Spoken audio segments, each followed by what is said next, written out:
சொல்றாங்க. இந்த 22,000 கோடியை வச்சு தான் அரசு நலத்திட்டங்கள், பெருவாரியான நலத்திட்டங்கள், இலவச திட்டங்கள் செய்யறதா சொல்றாங்க. இது எப்படி இருக்குன்னா, ஒரு குடும்ப தலைவன் தன்னுடைய குழந்தைகள் எல்லாம் கூட்டிட்டு போய் ஒரு மருத்துவமனையில் ரத்தத்தை விற்பனை செய்து அதுல கிடைக்கக்கூடிய பணத்துல அந்த குழந்தைக்கு உணவு அளிப்பது மாதிரி, துணிமணி எடுத்து கொடுப்பது மாதிரி, பண்டிகை கொண்டாடுறது மாதிரி இருக்கு.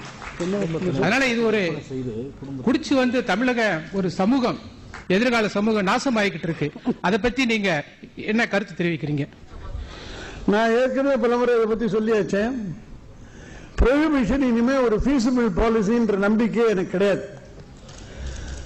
அதில் அரசு வர வருமானத்தை இழந்துதான் தீர வேண்டும் என்று நான் வற்புறுத்துவதில்லை. இது இப்ப இல்ல, கலைஞர் பீரியட் இல்ல, அதுக்கும் முன்னால் எப்படி சொல்லிட்டு இருக்கேன்.